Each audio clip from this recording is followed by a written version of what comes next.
Second home at Warm Springs, Georgia, the body of Franklin Delano Roosevelt moves on the first stages of its journey to his final resting place. Scores of sufferers from infantile paralysis sorrowfully bid farewell to their great friend and benefactor.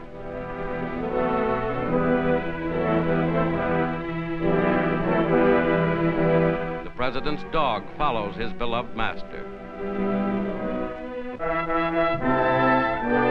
Aboard a special train beginning the 24-hour trip back to Washington, the 31st President of the United States leaves Warm Springs forever.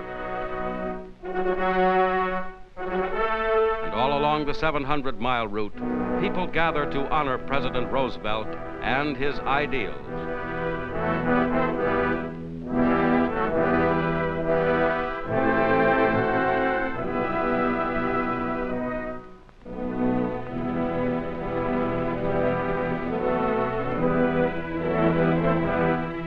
Slowly, the train backs into Union Station in the United States Capitol, awaited by a military guard of honor and members of the late great Chief Executive's family. With Justice Byrnes and Secretary Wallace, President Harry S. Truman heads the assemblage of the nation's leaders. On a 6-horse field artillery caisson, escorted by representatives of every branch of the nation's armed forces, the casket passes grief-stricken throngs of people en route from the station to the White House.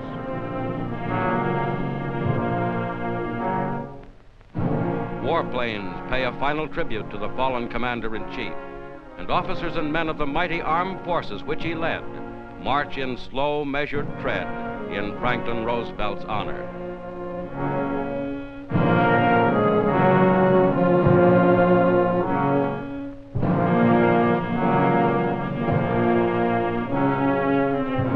Across from the White House in Lafayette Park, the men, women, and children whom Franklin Roosevelt served so well watch in tearful silence.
Just before the brief private White House rites, President Roosevelt's casket rests in the historic East Room.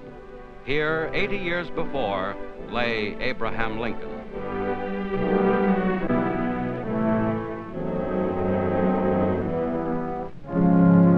Now, home again, to the garden of his family home in Hyde Park, New York, comes President Roosevelt.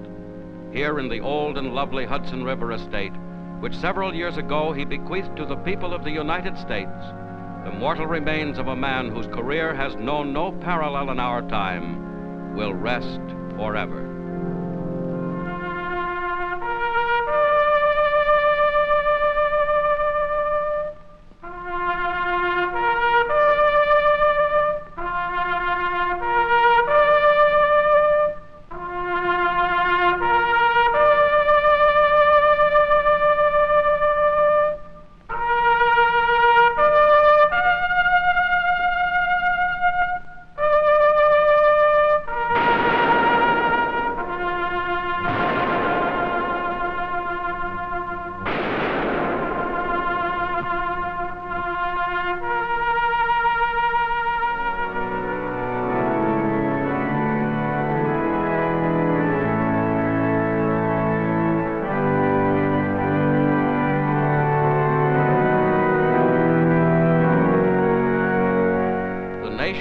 and the world mourn with Mrs. Roosevelt and her family.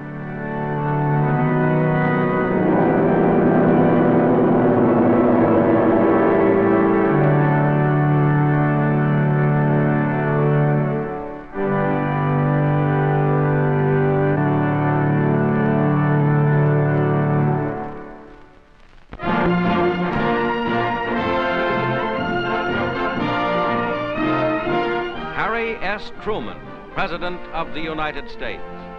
Distinguished Senator from the state of Missouri for 10 years and Vice President since the last national election, Mr. Truman brings to his new high office an understanding of the gigantic American war effort, second only to that of the late President Roosevelt. Climaxing a long record of senatorial leadership, as chief of the famous Truman Committee on War Production, his work was a vital factor in the vast Allied war effort. At last summer's Democratic National Convention, Harry Truman was chosen as candidate for vice president with President Roosevelt. His brilliant record, hailed at the convention, included leadership in legislation for the reciprocal tariff, for the Selective Service Act, for Lend-Lease, and the repeal of the Neutrality Act. In 1935, he had voted for the World Court, and he had consistently given support to the progressive social program of the Roosevelt administration.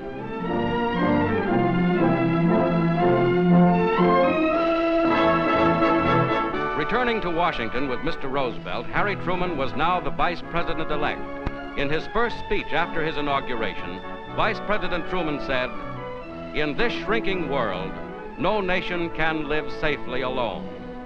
Peace-loving nations must band together for the preservation of human progress."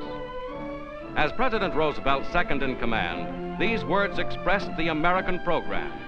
Franklin Roosevelt, born to wealth, and Harry Truman, one-time farm boy, were firmly united on that and every other major world aim.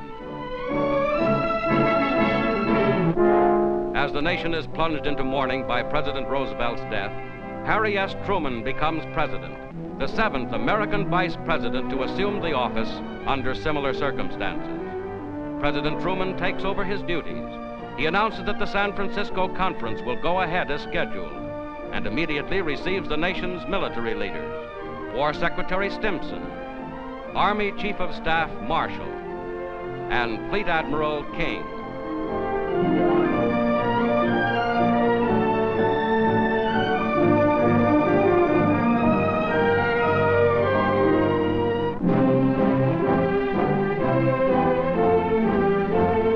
James F. Byrnes, high Roosevelt aide who took part in the Crimea Conference, Secretary of State Stettinius, British Foreign Secretary Eden, and Ambassador Halifax also visit the President.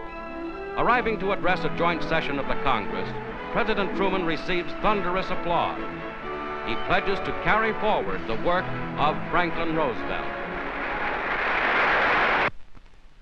With great humility, I call upon all Americans to help me keep our nation united in defense of those ideals which have been so eloquently proclaimed by Franklin Roosevelt.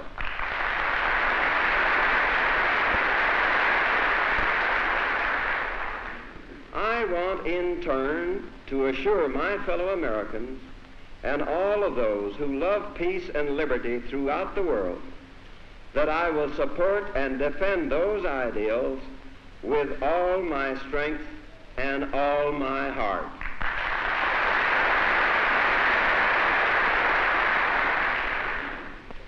So that there can be no possible misunderstanding, both Germany and Japan can be certain, beyond any shadow of a doubt, that America will continue the fight for freedom until no vestige of resistance remains.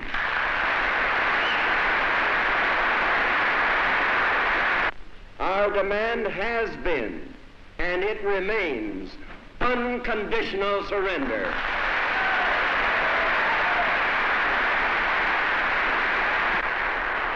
We will face the problems of peace with the same courage that we have faced and mastered the problems of war. In the memory of those who have made the supreme sacrifice in the memory of our fallen president, we shall not fail.